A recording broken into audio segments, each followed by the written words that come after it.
ஆண்டவருடைய ஆவி என்மேல் உள்ளது, ஏனெனில் அவர் எனக்கு அருள் பொழிவு செய்துள்ளார். ஏழைகளுக்கு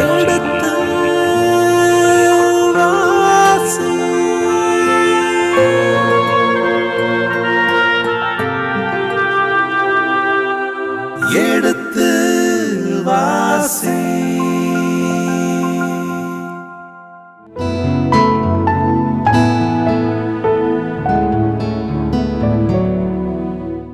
இனிய இதயங்களே, சாமுவேல் முதல் புத்தகத்தில் தற்பொழுது நாம் 21ஆம் அதிகாரத்திற்குள் நுழைய இருக்கின்றோம்.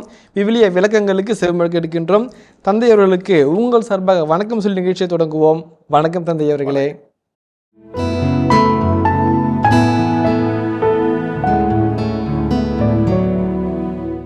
தந்தையவர்களே, இந்த 21ஆம் அதிகாரம் பல இறையியல் கருத்துக்களை உள்ளடக்கி இருக்கின்றது. இயேசு கிறிஸ்துவே இதை மேற்கோள் காட்டிய பகுதியும் ஒன்று இருக்கின்றது. எனவே முக்கியமான அதிகாரத்திற்குள் எவையெல்லாம் நாங்கள் சுவைத்து பார்க்க முடியும், எவற்றிலெல்லாம் இன்னும் ஆழமாக நீங்கள் எங்களை வழிநடத்தி செல்ல முடியும் என்பதையெல்லாம் எண்ணி பார்த்து வியப்பில் இருக்கின்றோம். உங்கள் வார்த்தைகள் எங்களுக்கு ஊக்கமளிக்கும் தந்தையவர்களே. நன்றி. 1 சாமுவேல் 21ஆம் அதிகாரத்திலிருந்து 1 சாமுவேல் 29ஆம் அதிகாரம் வரை, 1 சாமுவேல் 21, 29, 11 இந்த 9 அதிகாரங்கள் மிக முக்கியமான அதிகாரங்கள். சவுலையும் அரண்மனையும் தொடர்ந்து தாவீது பால்வெளியில் அலைந்து திரிகிற ஒரு காட்சி. அவர் நோபுக்கு போகிறார், அங்கிருந்து மலைநாட்டுக்கு போகிறார், கெய்லா போகிறார், மற்றும் பாலைவனத்திலே அபிகாயிலை சந்திக்கிறார், நாபாலை சந்திக்கிறார். இப்படி கதை நீண்டு கொண்டே போகிறது. அந்த பாலைவன நிகழ்வுகள் இடத்தை மட்டும் குறியீடாக கொள்ளவில்லை, அவருடைய வாழ்நிலையும் குறியீடாக கொடுக்கிறது.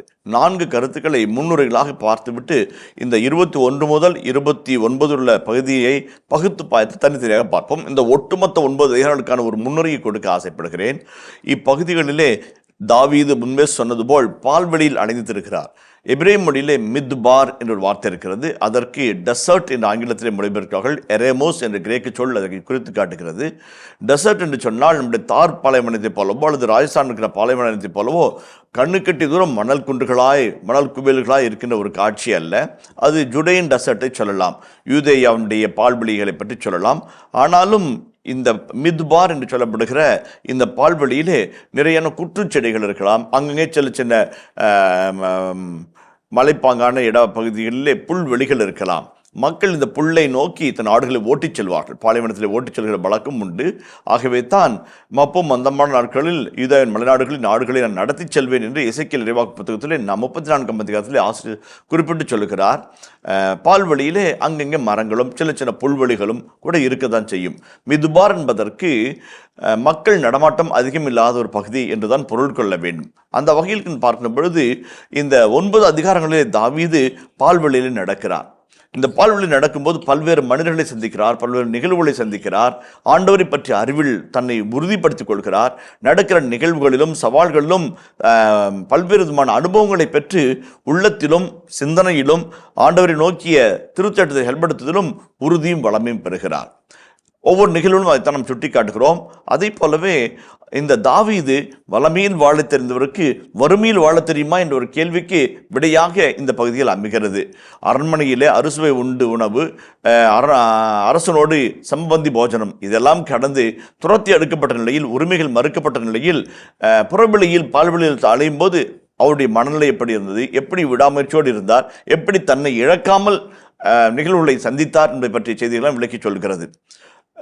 மெக்கார்ட்டர் என்கிற உலக புகழ்பெற்ற 1 சாமுவேல் 2 சாமுவேல் ஆகிய புத்தகங்களுக்கு விளக்குரை எழுதிய விவிலிய பேராசிரியர் சொல்லுவார், இந்த பால்வெளியில் அலைந்து திரிகிற தாவீது பால்வெளியில் அலைந்திருந்த இஸ்ராயல் மக்களுக்கு ஒப்பாகிறார் என்று சொல்லப்படுகிறது.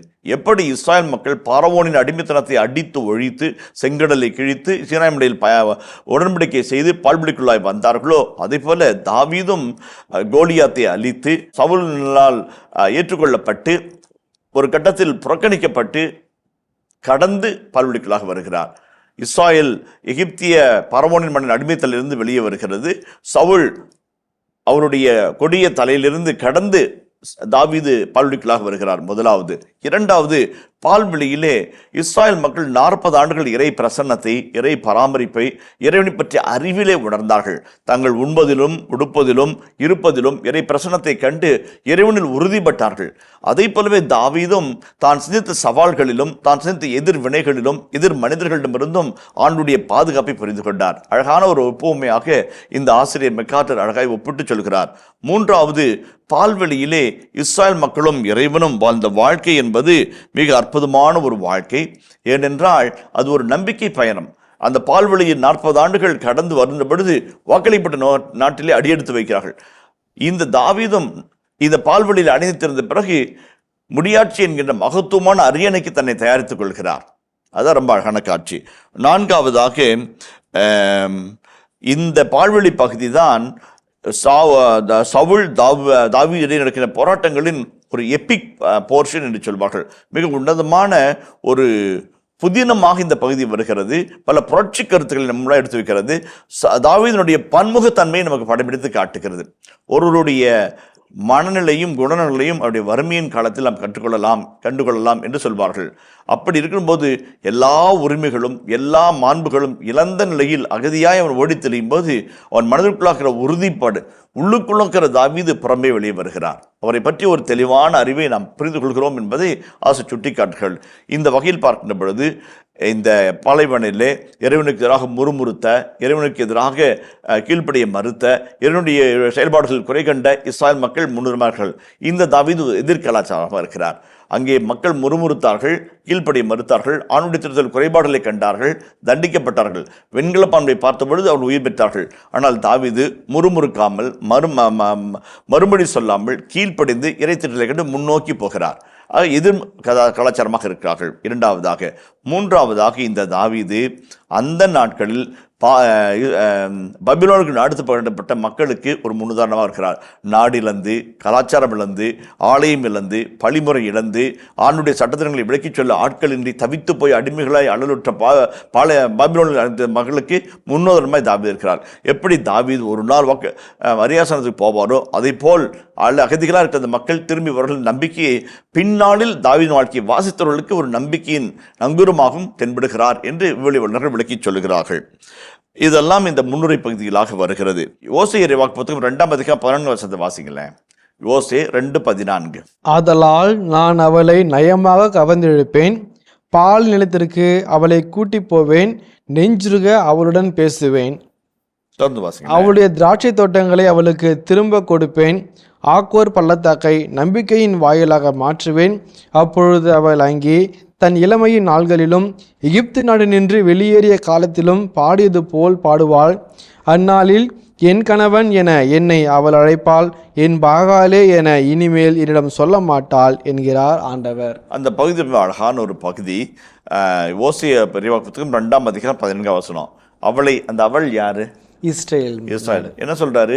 நயமாக கவர்ந்திருந்து எங்க கூட்டு போறாரு? பாலை நிலத்துக்கு கூட்டு போறாரு. இப்போ என்னாச்சுன்னா, இஸ்ராயல் மக்கள் காதலி, இறைவனுடைய காதலி, இறைவன் காதலன். சண்டை வந்துருச்சு, பேச மாட்டேங்கிறாங்க, புணங்கிக்கிறாங்க, சினுக்குன்னா புணங்குன்ற மாதிரி ஊழல் இதாக்குறாங்க. இப்போ யாவை கொஞ்சம் தாஜா பண்ணி சம்சாரத்தை சரி பண்ணணும். அதுதான் என்ன சொல்றாரு? அவளை நயமாக அவளிடம் பேசி கவர்ந்திலிருந்து அவளை பாலினத்தில் கூட்டி போவாங்கிறாரு. நான் ஃபர்ஸ்ட் படித்த உடனே இந்த மாதிரிலாம் லவ் பண்ணால் எங்கே ஒர்க் அவுட் ஆக போகுது அப்படின்னு ஒரு எண்ணம் வந்துச்சு. கடவுள் என்ன சொல்கிறாரு? பாலைவனத்தில் கூட்டிகிட்டு போவேன் அப்படின்னு சொல்கிறாரு. ஒரு பார்க்குக்கு போவோம், ஒரு மாலுக்கு போவோம், ஒரு சினிமா தேட்டருக்கு போவோம், அல்ல ஒரு எக்ஸிபிஷனுக்கு போவோம். ஏதோ கொஞ்சம் அப்படியே அதை ஏதோ ஆசைப்பட்டது வாங்கி கொடுத்து பொண்ணுங்க கோபமாக இருக்கிற பொண்டாட்டியை சரி பண்ணலாம். இவர் பாலைவனத்துக்கு கூட்டு போங்கிறாரு. இவருக்கு இந்த லவ் பண்ணவே தெரியாமல் இப்படி எப்படி சமாளிக்க போகிறாரோ அப்படின்னு ஒரு யோசனை வந்துச்சு. ஆனால் ஒரு வேளை ஒரு ஐஸ்கிரீம் பார்க்கு கூப்பிட்டு போகிறோன்னு வச்சுக்கோங்களேன், ஐஸ்கிரீம் வாங்கி கொடுக்குறேன்னு வச்சுக்கேன், அது பாட்டு மொய் ஐஸ்கிரீமும் சாப்பிட்டுட்டு பேசாது. ஒரு தியேட்டருக்கு கூப்பிட்டு போனால் பாப்கார்ன் 1/2 கிலோ கையில் வச்சுக்கிட்டு படத்தையே பார்த்துட்டு மொக்க வச்சுன்னு சாப்பிட்டுட்டு இருக்கோம். ஆண்டவர் எப்போ பொறுமை எவ்வளோ பேசி முடிப்பேன், எப்போ நம்மளை பாப்பா பேசணும்னு வரும். பாலைவனத்துக்கு கூப்பிட்டு போனால் கண்டுகட்டு வரைக்கும் மணல் தான், மட்டை ஒன்றும் கிடையாது, மனுஷர் மக்கள் ஒருத்தரும் கிடையாது. இவர் சொல்லணும்னு அவர் கேட்டே ஆகணும், வேறு வழியே இல்லை இல்லைங்களா? அவர் பிளான் பண்ணி செய்கிறாரு, பாலைவனத்துக்கு கூட்டு போய் பேசவேங்கிறாரு அப்படின்னு நினச்சோம். ஆனால் விடிய மீட்பு திட்டத்தில் பால்வெளி வனாந்தரம் என்பது மிக அற்புதமான வார்த்தை. இப்போ நீங்கள் நம்ம அப்பா அம்மா கல்யாணம் பண்ணிக்கிட்டாங்க இல்லைங்களா. அப்போ அந்த காலத்தில் 50 வருஷம் முன்னாடி 60 வருஷம் முன்னாடி கல்யாணம் பண்ணாங்க. என்ன பண்ணார், அப்பா அம்மா வேளாங்கண்ணி கூப்பிட்டு போனார். கூட்டிகிட்டு போய் 2 நாள் அங்கேயே தங்கி மீன்கள்லாம் வாங்கி சமைச்சு சாப்பிட்டுவிட்டு மாதாவுக்கு வேண்டுதல் செலுத்திட்டு நன்றி சொல்லிட்டு ஒருத்தர் புரிஞ்சுக்கிறாங்க, கடவுளுக்கு நன்றி சொல்கிறாங்க, திரும்பி வராங்க. அந்த பயணம் என்பது ஒரு புரிந்து கொள்ளக்கூடிய அற்புதமான ஒரு செயல்பாடு. பயணம் காசு இருக்கிறவன் ஹனிமூனுக்கு சிங்கப்பூர் போகிறான், காசு இல்லாதவன் ஏத்தாப்பூர் போகிறான், அவ்வளோதான். காசு இருந்தால் அங்கே, காசு இல்லைன்னா இங்கே. கடவுள் மீறி போனால் எவ்வளோ நாள் ஹனிமூன் போவோம், ஒரு 10 நாள் மைனர் ஜாலி, மணிபர்ஸ் காலி நாள் திரும்பி வந்துட வேண்டியது தான். ஆனால் கடவுள் இஸ்ராயல் மக்களோட ஹனிமூன் போகிறார். எவ்வளோ நாள், 40 வருஷம். 40 வருஷம் ஹனிமூன் போகிறார். அப்பா அது யாருமே போயிருக்க முடியாது. 40 வருஷம் போகிறாரு. அந்த பொண்ணு சொல்லுது, ஏங்க சமத்தியாக வெயில் அடிக்குது, இதில் போய் எப்படிங்க மனுஷன் நடப்பானா அப்படிங்க. தப்புக்குன்னு அப்படி மேகத்தில் நின்றுக்கிறாரு. கவலைப்படாதம்மா நான் இருக்கிறேன் அப்படிங்கிறாரு. அந்த பொண்ணு பருக்கி வச்சு போட்டு படுக்க போகுது. படுக்கல, ஏங்க அப்படிங்குது. என்னம்மா அப்படிங்கிறாரு. இவ்வளோ கும்மு இருட்டாக்குது, ஒரு நரி வரும், பாம்பு வரும், தேல் வரும், வனந்தத்தில் படுக்க சொல்கிறீங்களே, கவலைப்படாமா அப்படி நெருப்புத்துணும் நிற்கிறார். என்னை மீறி ஒன்று யாரும் திட்ட முடியாமல் அப்படியே கொஞ்சம் போக்கல, தாகமாக இருக்குதுங்கிறாரு. பாறை அடித்து தண்ணி கடன்னு வர வைக்கிறாரு. ஒரு காதலன் என்கிறவன் யார், ப்ரொடெக்டர் ப்ரொவைடர் இல்லைங்களா. ஒரு பாதுகாப்பை தருகிறவர், அதே போல் பராமரிக்கிறவர். அதான் நல்ல காதல். சாமி எல்லாம் பண்ணுறாரு. அது சொல்லுது, ஏங்க ஞாயிற்றுக்கிழமை ஒரு கறி கவுச்சு இல்லாமல் எப்படிங்க ஞாயிற்றுக்கிழமை, அப்படியேம்மா காடைகளை கொடுக்குறாரு. பொரிச்சு சாப்பிடு, ஃப்ரை பண்ணிக்கோ, அல்லது வேக வச்சு சாப்பிட்டுக்கோ சொல்கிறாரு. என்னப்பெல்லாம் அது கேட்டுச்சோ அதை அவர் கொடுத்தார். எப்படியெல்லாம் அது இருக்குன்னு ஆசைப்பட்டுச்சோ அப்படிலாம் பார்த்துக்கிட்டார். இப்போ என்ன சொல்கிறாரு, இப்போ நீ புணங்கிட்டார். இப்போ வாக்களிக்கப்பட்ட நாட்டுக்கு வந்தாச்சு, ஓசைபுரத்தில் வாக்களிக்கப்பட்ட நாட்டில் வந்தாச்சு. அது வரைக்கும் ஹாய்ன்னு சொன்னவர் வாக்களிக்கப்பட்ட நாட்டு போன உடனே பாய்ங்குது. அப்போ அந்த பொண்ணை மறுபடியும் கூட்டிகிட்டு வரேன். இல்லை இங்கே பாரு, இங்கே தானே தண்ணி கொடுத்தேன், இங்கே தானே உனக்கு காடைகளை கொடுத்தேன், இங்கே தானே உனக்கு மண்ணா கொடுத்தேன், இங்கே தானே உனக்கு நெருப்புத்துறான்னு நின்னேன், இங்கே தானே உனக்கு மேகத்துறன்னு நின்னேன், மறந்துட்டியா? So the place of desert becomes a place of realisation. ரொம்ப அழகான ஒரு எடுத்துக்காட்டான பகுதி. அந்த பகுதி பாலைவனம் என்பது அண்மை தொன்மை கிழக்கு நாடுகளில் தீய ஆவிகள் இருக்கிற இடம் அப்படின்னு சொல்லி நான் நினச்சாங்க. ஆனால் இஸ்ராயலுடைய கலாச்சாரத்தில் பாலைவனம் என்பது எ பிளேஸ் ஆஃப் ரியலைசேஷன். அது ஒரு டியூஷன் சென்டர். அங்கே போகிறவங்க இழந்து போனதை மீண்டும் பெற்றுக்கொள்வதற்காக, ஒரு 10ல் தோத்துட்டோம், 12ல் தோத்துட்டோம், ஒரு எஸ்எஸ்ல தோத்துட்டோம், பியூசில் தோத்துட்டோம், டியூஷனில் போய் பட் ரீகெயின் பண்ணி மறுபடியும் வாழ்க்கையில் வந்துடுறாங்க, மற்றவங்களோட போட்டி போட வந்துடுறாங்க. இழந்து போனதை மீண்டும் பெற்றுக்கொள்ளக்கூடிய ஒரு அற்புதமான ஒரு பகுதியாக பால்வெளி இருக்குது. ஆகவே ஆண்டு சொல்கிறாரு, அவளை பாலைவனத்தை கூப்பிட்டு போவேங்கிறார். பால்வெளியில் அலைந்து தடுக்கிற தாவீது ஆண்டுடைய அன்பை பார்ப்பார், பராமரிப்பை பார்ப்பார், அவருடைய பாதுகாப்பை பார்ப்பார், இன்னும் உறுதிப்படுவார். தனக்குள்ளாக இருக்கிற அந்த வைராக்கியத்தையும் தனக்குள்ளாக இருக்கிற ஆண்டு பற்றிய பற்றுறுதியும் இன்னும் உருக்கி பற்றிக்கொள்வார். அதுதான் அழகான ஒரு பகுதியாக இருக்குது. அதனால தான் மெக்கார்ட்டர் என்கிற உலக புகழ்பெற்ற ஆசிரியர் சொல்கிறாரு, இட்ஸ் எபிக் போர்ஷன் அப்படிங்கிறார். எபிக்னா உயர்தரமான ஒரு ஹீரோயிக் ஸ்டோரி. அந்த உண்மையான ஹீரோவை இங்கே தான் பார்க்குறோம். தாவீதுங்கிற ஒரு மகத்தான மனிதனை இந்த இடத்துல பார்க்குறோம். கோலியத்தை அடிக்கும்போது ஒரு பொடி பையன், அரண்மனையும் தப்பிக்கும் போது ஒரு இசைக்கல்ல வல்லுநன், ஃப்ரெண்டோட பழகும்போது அவன் ஒரு ஃப்ரெண்டு. இப்போ தாவீது யாருன்னு காமிக்கிறதுக்கு இந்த பகுதி 21 29 பகுதியில் யாரா அவர், ஓ மகனே இவ்வளோ வல்லமையா, இவ்வளோ ஒரு உறுதிப்பாடா, இவ்வளோ ஒரு திண்மையான மன உறுதியா, அதுவும் இந்த இடத்துல காமிக்கிறார். அதுதான் அழகானது. அதே அவருடைய பல்முக திறமைகள், அந்த பலதரப்பட்ட அவருடைய என்ன எழுச்சிகள் எல்லாவற்றையும் அழகாக படம் பிடிச்சு காப்பார். இந்த பகுதியில் தான் இன்னொரு மனைவியாகி அபிகாயில சந்திப்பார். நிறைய காரியங்கள் வரும். ஒரு அழகான ஒரு பகுதி, அற்புதமான ஒரு பகுதி, நிறைய நிகழ்வுகள் அடிக்கொண்டு போகிறார். அதான் சொல்கிறேன், இந்த முதல் 1 சாமுவேல் 2 சாமுவேல் ஒரு ஆங்கில திரைப்படம் பார்க்குற மாதிரி உட்காந்து நுணுசீட்டில் உட்காந்து பார்க்கணும். இப்படி பரபரப்பாக சீனுக்கு சீன் விறுவிறுப்பு, பரபரப்பு, அந்த நுணுக்கம் எல்லாம். அந்த பரபரப்பு விறுவிறுப்பில் அந்த நுணுக்க செய்தியை கரெக்டாக புரிஞ்சுக்கிட்டே போகணும். அப்போ தான் அந்த படத்தினுடைய பரபரப்பு விறுவிறுப்பை தாண்டி அவர் சொல்லுகிற குறியீடுகளை புரிஞ்சிட்டோம்னாக்க beyond the movie, beyond the narrative, அந்த இறைவன் செயல்படுகிறது அழகாக பார்த்துக்கிட்டே வரலாம்.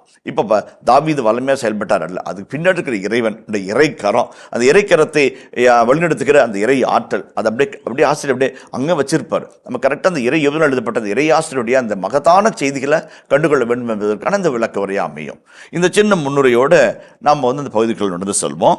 இப்போ 21ஆம் அதிகாரம் 1 முதல் 9 வரையில இறைவார்த்தைகள்.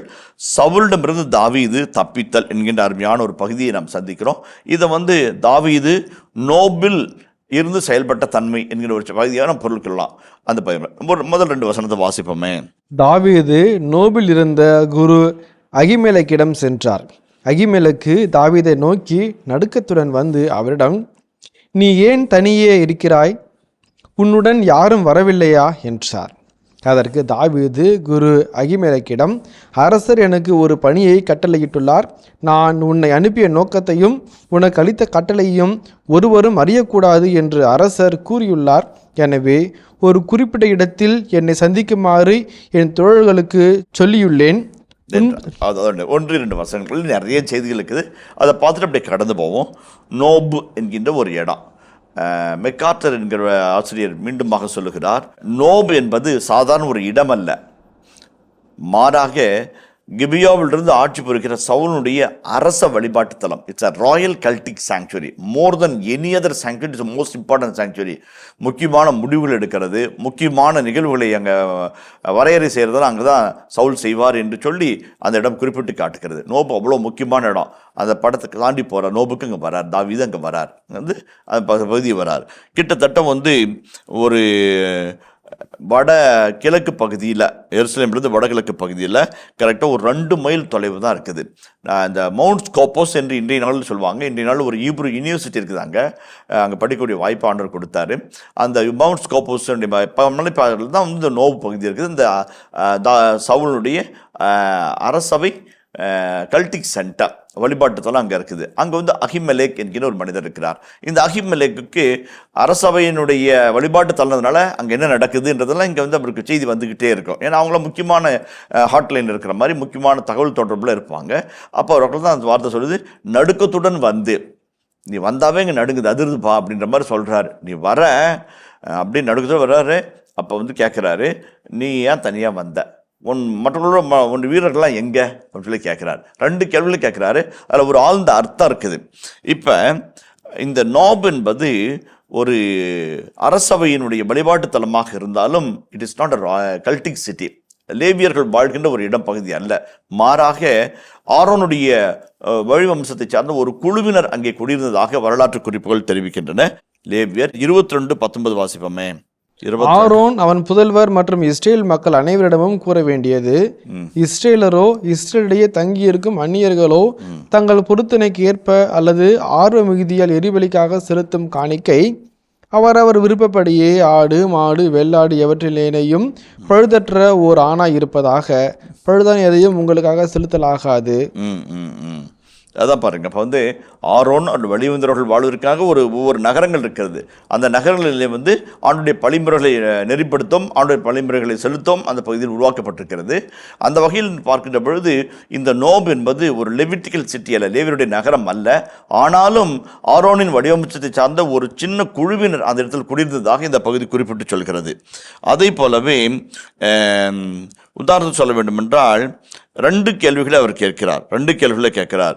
நீ அந்த 2 கேள்வி கேட்கிறார். ஒன்று நீ ஏன் தனியே இருக்கிறாய், உன்னுடன் யாரும் வரவில்லையா என்று கேள்வி கேட்கிறார்கள். நீ ஏன் தனியே இருக்கிற, ஒய் ஆர் யூ அலோன்?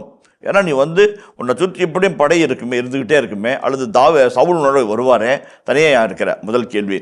2வது, உன்னுடன் யாரும் வரவில்லையா, ஒய் நோபடி ஹஸ் கம் என்று 2 அழகான கேள்வி. ஒரு வாழ்க்கையின் யதார்த்தத்தை கேட்கிறார். நீ தனியாக இருக்க வேண்டிய ஆள் கிடையாத, நீயே அரசனுடைய கமாண்டோ, அரசனுடைய சிறப்பு பாதுகாவலன், நீ ஏன் தனியாக இருக்கிற? ஒரு இயல்பான அறிவிலிருந்து வந்த கேள்வி. அந்த கேள்விக்கான பதிலை நம்ம தாவீது என்ன சொல்லி சமாளிக்கிறான்றதை நம்ம பார்ப்போம். தாவீது என்கிறவர் யார்? சவுல் என்கின்ற மாமனாருடைய மருமகன், அரச குடும்பத்தை சார்ந்தவன், அரசனுக்கு மிக நெருங்கிய உறவு, அரியாசனத்திற்கு இவனுக்கு சரியாசன பங்கு உண்டு. ஆனால் அப்பேற்பட்ட தாவீது வந்த பொழுது அபிமெலேக் நடுக்கத்தோடு போகிறார். என்னாகுமோ ஏதாகுமோ, இவன் வேற இங்கே வந்திருக்கிறானே, ஏதாவது பிரச்சனை ஆகிடுமோ. ஆனாலும் அவன் மீது அன்பாகவும் கரிசனையாகவும் அவர் காட்டுகிற பரிவை பின்பகுதியில் நம்ம பார்க்க போகிறோம். பாருங்க, அப்போ தாவீதுடைய வாழ்வு ஆச்சரியக்குள்ளிருந்து கேள்விக்குறியாய் மாறுகிறது. ரொம்ப ரொம்ப முக்கியம். ஒருவருடைய வாழ்வு எப்பொழுதுமே ஆச்சரியக்குறியாக இருக்கும் என்பதில் நிச்சயம் இல்லை, அல்லது ஒருவருடைய வாழ்வு எப்பொழுதும் கேள்விக்குறியாக இருக்கும் என்பதிலும் நிச்சயம் இல்லை. ஒரு ஆச்சரியக்குறி கேள்விக்குறியாக மாறலாம், ஒரு கேள்விக்குறி ஆச்சரியக்குறியாக மாறலாம்.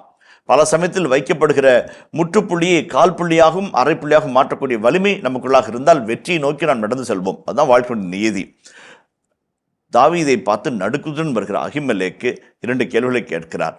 ஆனாலும் தாவீது நிலை கொலையாதவராக, நிதானம் தவறாதவராக, நானாக இருக்கிறேன் என்று சொல்லி தன்னை நினைக்கிறார். விழாமல் ஓடுவேன் என்பது நம்பிக்கை, விழுந்தாலும் எழுந்து ஓடுவேன் என்பது தன்னம்பிக்கை. தாவீது அதை தான் பார்க்கிறார். விழாமல் ஓடணும் என்று உலகம் அவனை எதிர்பார்த்தது. அவன் அரசவையிலிருந்து தடுக்கி விழுந்தான். அரசரால் கொல்ல தேடப்பட்டான். அவன் ஓட விழுந்து விழுந்து ஓட வேண்டியதாக இருக்கிறது. விழுந்தாலும் நான் ஓடுவேன் என்ற தன்னம்பிக்கையில் புறப்பட்டு போகிறான். அதுதான் நம்ம பார்க்குறோம். அதை எங்கே பார்க்குறோம்? அந்த 3-4 வசங்களில் பார்க்குறோம். நீ ஏன் தனியாக இருக்கிற, உங்களோட யாரும் வரலையா என்று அகிமெலேக் நடுக்கத்தோடு கேட்டபொழுது தாவீது சொல்கிற வார்த்தைகளிலே ஒரு அற்புதமான விடை இருக்கிறது. அவருடைய தன்னம்பிக்கை இருக்கிறது, அவருடைய மதிகம் இருக்கிறது. அதை நம்ம பார்ப்போம். அதற்கு தாவீது குரு அகிமெலேக்கிடம், அரசர் எனக்கு ஒரு பணியை கட்டளையிட்டுள்ளார். நான் உன்னை அனுப்பிய நோக்கத்தையும் உனக்கு அளித்த கட்டளையையும் ஒருவரும் அறியக்கூடாது என்று அரசர் கூறியுள்ளார். எனவே ஒரு குறிப்பிட்ட இடத்தில் என்னை சந்திக்குமாறு என் தோழர்களுக்கு சொல்லியுள்ளேன். ஓகே, இப்போ அரசர் எனக்கு ஒரு தனிப்பட்ட வேலை கொடுத்துள்ளார். அது யார்கிட்ட சொல்ல வேணாம்னு அரசர் சொல்லியிருக்கிறார். இந்த அரசர் என்கிறவர் யார்? தாவீது பொய் சொல்கிறாரா? அபிஷேகம் செய்யப்பட்டவர் பொய் சொல்லலாமா என்றெல்லாம் கேள்விகள் எழலாம். அதற்கு விவிலி வல்லுநர்கள் அழகான விடையை சொல்லுகிறார்கள். பல சமயங்களில் தாவீது கடவுளை அரசராகவும் விவிலியமே இறைவனை அரசராகவும் படம் பிடித்து காட்டியிருக்கிறதை நாம் பல இடங்களில் நாம் பார்க்கிறோம். உதாரணத்திற்கு 8ஆம் அதிகாரம் 7ஆம் வசனத்தை வாசிப்போமே. ஆண்டவர் சாமுவேலிடம் கூறியது, மக்கள் குரலையும் அவர்களிடம் கூறுவது அனைத்தையும் கேள், ஏனெனில் அவர்கள் உன்னை புறக்கணிக்கவில்லை, அவர்களை நான் ஆளாதபடி என்னைத்தான் புறக்கணித்து விட்டனர். அப்போ சாமுவேல் தலைவராக இருக்கிறார். ஒரு அரசனை போல நீதி தலைவராக, ஒரு இறைவாக்கினராக, ஒரு குருவாக செயல்படுகிறார். அவங்க அரசன் வேண்டும்னு கேட்டப்ப ஒன்னை புறக்கணிக்கல, அரசனாக என்னை புறக்கணித்தார்கள் என்று ஆண்டவர் சொல்கிறார். அப்ப இறைவன் தன்னை அரசனாக அடையாளம் காட்டுகிறார். அதே 1 சாமுவேல் 12ஆம் அதிகாரம் 12ஆம் வசனத்தை வாசிப்போமே. அம்மோனி அரசன் நாகாசு உங்களை எதிர்த்து வருவதை கண்டபொழுது நீங்கள் இல்லை, எங்களை அரசால எங்களுக்கு ஒரு அரசர் வேண்டும் என்று என்னிடம் கூறினீர்கள். இதோ நீங்கள் விரும்பி தேர்ந்து கொண்ட அரசர், நீங்கள் வேண்டியவாறு உங்களையால ஆண்டவர் ஒரு அரசை தந்துள்ளார். நீங்கள் ஆண்டவருக்கு அஞ்சி அவருக்கு பணிந்து அவர் குரலுக்கு செவி கொடுத்து ஆண்டின் கட்டளைக்கு எதிராக கலகம் விளைவிக்காமலும் நீங்களும் உங்களை ஆளும் அரசரும் உங்கள் கடவுளாகிய ஆண்டவரை பின்பற்றுவர்களாக இருப்பீர்கள். அப்போ அரசனை பின்பற்றுனா கடவுளை பின்பற்ற மாதிரி. ஏன்னா அவர் அரசருக்கெல்லாம் அரசர். அரசனை கொடுப்பது இறைவன் தான். அப்போ அரசனின் ஊற்று என்பதும் இறைவன் தான். அப்போ கடவுள் அரசன்னு சொல்றதும் தப்பே கிடையாதுன்னு 1 சாமுவேல் 8ஆம் அதிகாரம் மற்றும் 12ஆம் அதிகாரம் சொல்லுது. அதே போல திருப்பாடல் 5:2 வாசிப்போமே.